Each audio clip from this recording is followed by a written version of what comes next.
Welcome to the Jack and Joe Show. We talk about property, business, and everything in between. Hosted by Jack Heskin-Taylor and Joe McCarthy. Sharing the stories of entrepreneurs, property investors, and our journey to health, wealth, and happiness. Welcome to the Jack and Joe Show. This is the first episode, and we're basically going to be interviewing my business partner, Joe McCarthy. How are you doing? We're just going to start it off, Joe. Just tell us a bit about yourself first, where you're from, how old are you, and what are you doing here? Yeah, so my name is Joe McCarthy. I am 28. I am from Ireland originally. I moved over here in July 2019, so only about 4 months ago now, and moved over there basically wanting to get involved in property. Looking back now, I wanted to get into property for, I'd say, going back about 3-4 years. And just different kind of things came in the way and kind of put a block in place.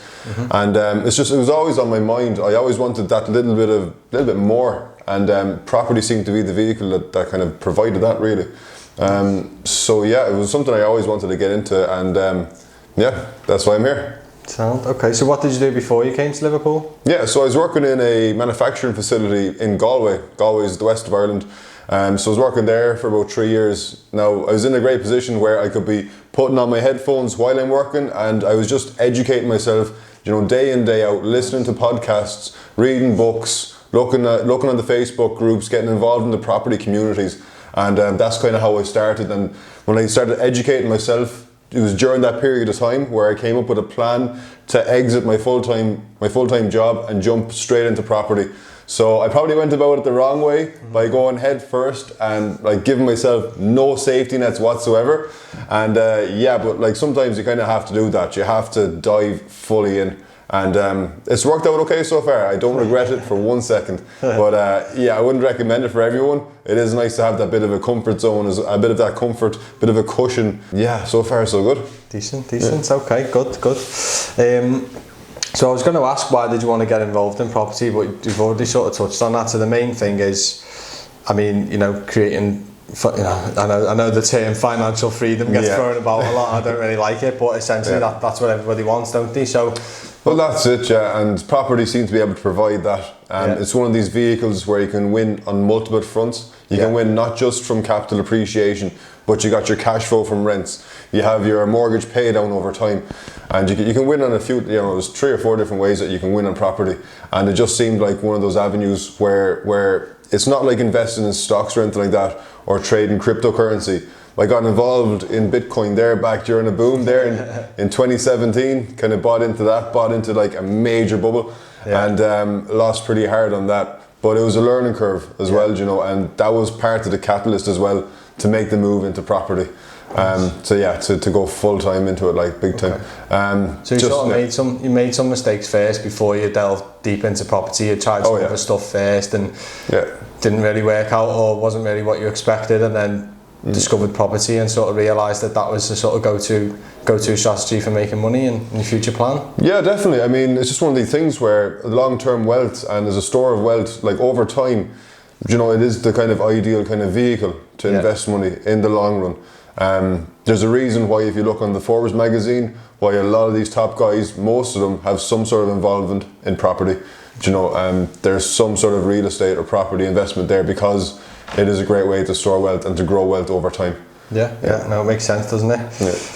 One of the main things for me is what I like to hear you talk about is what made you decide Liverpool. Why did you pick Liverpool as a destination? This is where I'm going to go, and I'm going to get into property. Why Liverpool? Okay, so suppose going back to the cryptocurrency type of times when I was doing that, it was a lot of trading and looking at market trends and looking at the returns and looking at that. So I started doing the same thing for property, looking at what yields people are getting, what returns they're going to be getting, the income to house value ratios, little things like this. And Liverpool as a whole, it was a choice between Liverpool and Manchester, but Liverpool as a whole seemed like the best place to be at when investing in property in the UK.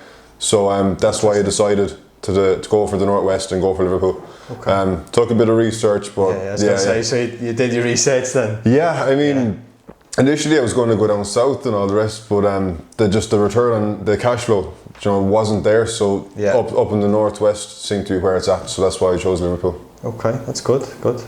Lucky for me because I met you. Yeah. What's been the hardest sort of barrier for you to overcome? Mental stuff as well. What's been the hardest? Because I'm sure there's loads of other people out there just like us, going through the exact same problems and hitting the same walls and getting the same rejections. So like, what was the hardest thing for you?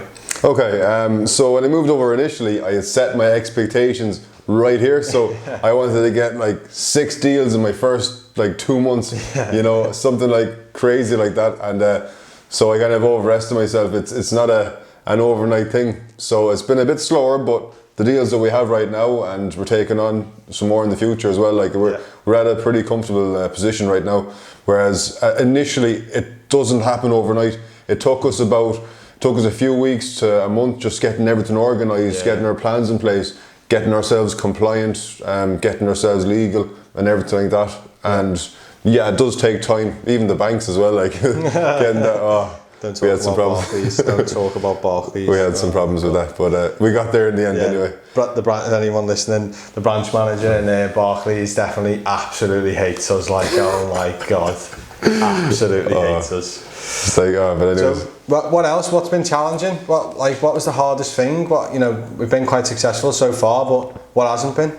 Okay, so I like that as well. Not getting to that kind of level of amount of deals at the start. I suppose this kind of industry where it's at right now is actually getting out there in social media, things like that. It's major right now. I know some people talk about it as free advertisement, other things like that, but in saying that, getting on social media more means getting outside your comfort zone a bit more. But that's something you need to do to grow in this industry. Like everything's on social media, so that was a bit of a challenge, but still alright, still okay. Other things then, I suppose, you want to be building up, I suppose, the relationships with investors as well at the start. And the only way you'll do that is by getting on the phone, meeting with them, finding out what they need, what they want, that kind of thing. Did you find that hard? Was it scary at the start when you first started meeting big scary investors? Yeah, that's it. Like, I mean, you think about at the start, like it's like anything new. When you try something new for the first time, it's like when you go into like your like a job, you pass a job interview, and you're starting in wherever you're working, and it's day number 1 on your job. You're going to be a little bit kind of like, because you're not familiar with it. But a bit nervous, yeah. And then over time, then it becomes the new normal. Yeah. It's the new normal. It's the more natural thing, and things just flow. It's just another regular day then. Okay. But that was another kind of challenge. But like, I mean, we're only just starting, aren't we? And we have so much more growth to be doing, which means getting out of comfort zones even more, doesn't it? Yeah, comfort zone stretcher. Yeah, I hear you say that a lot. I hear you say that a lot. It's true though. Yeah. That's what they are, aren't they? 100%. Yeah. That's where the growth is, really, isn't it? Yeah. You got to push yourself. I mean, 100%. You're quite good at that in a way. You pushed me quite a lot. Like when we first went into business together, I couldn't imagine doing a live video. Not happening. No live videos like now. Proper pushing each other for it and having it turned into a bit of a competition, hasn't it? Yeah, it has, And the great thing about it is because we're the two of us at it, we kind of hold each other accountable. Yeah. So we have that kind of accountability there. We keep each other in check. Basically, it's been like so powerful in our business so far. Like I couldn't imagine if I was doing this by myself. Oh no, I wouldn't have got this far on my own. Like no, so that accountability is major, isn't it? Yeah. So for anyone starting off, I'd say that find someone to go into business with, or someone to be accountable, to hold you accountable.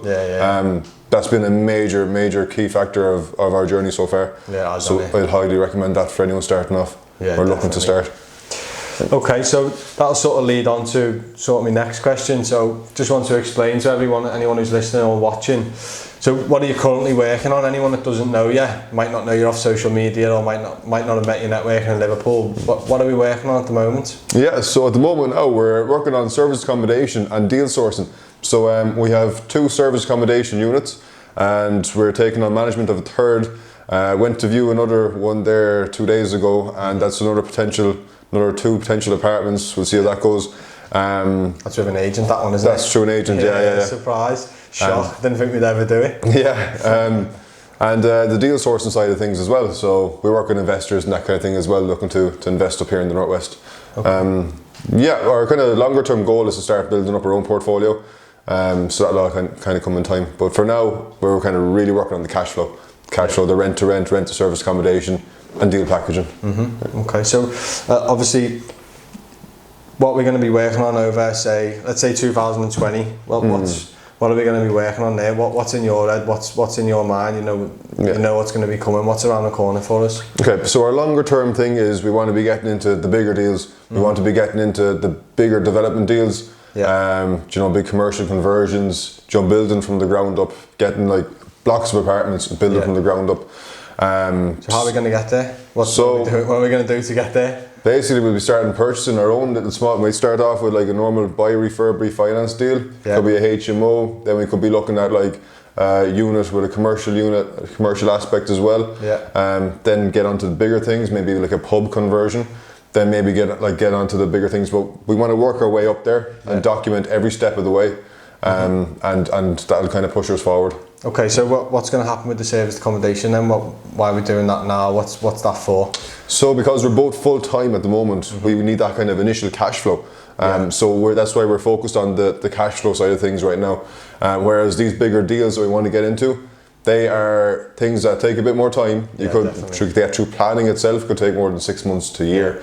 And like you could be waiting 3 or 4 years before anything's actually finished. So initially, because we're both full time, we're looking at getting that cash flow there, have that income coming in, and that's our security. Once we have that finished, systemized, and have the cash flow coming in, then we'll be looking at the bigger, slower burners, the bigger, slower deals. Have you got any advice for anyone sort of like in our shoes about 4 or 5 months ago, just starting out, maybe wanting to get into property or serviced accommodation or deal packaging? Have you got any advice for anyone like that? Yeah, I suppose just getting back to the point of having someone to hold you accountable, get into business with a partner. Like we found that so powerful starting off, having that person to hold you accountable, and just to bounce ideas off and everything like that. So that'll be one piece of advice. Another bit I would give is to give yourself a bit more of a time frame to do things. It's good to keep the pressure on and have big ambitions. But starting off, it does take a little bit of time to get yourself compliant, get your business, everything structured and organised when you're starting off. Yeah, it took us a few weeks to even just get started, didn't it? That's right, yeah. So expect that. It's not an overnight thing, but it's something that like once you get into the rhythm of it, starts to speed up. Once the train, metaphorically speaking, leaves the station. Starts building up that momentum, and you kind of just continue on. Then it kind of rolls. But initially, it is that starting point where you just need to kind of get that initial kind of to push it. It does take a bit of time, but once it starts building up, you have the momentum there, and it helps big time.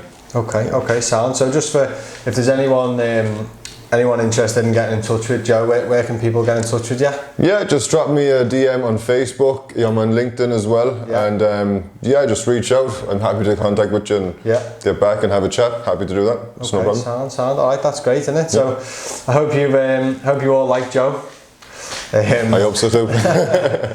And we'll see you soon for the next episode. I hope hope the sound's been okay, hope the video quality's been okay as well. Any advice, any feedback at all, good and bad, we're open to it, aren't we? So we are indeed. Yeah, looking to welcome criticism. Yeah. We're looking to document a lot of the stuff we're doing on a day-to-day basis. So any feedback would be really good. Yeah, 100%. This is something we're starting to do now. We're bringing out this podcast. We're just really recording our journey step by step and interviewing other people that are within the property world. Just to get ideas, share hints and tips with yourselves. Sam, thanks very much. Thanks very much. Bye. See you now. We talk about property, business and everything in between. Hosted by Jack Heskin-Taylor and Joe McCarthy.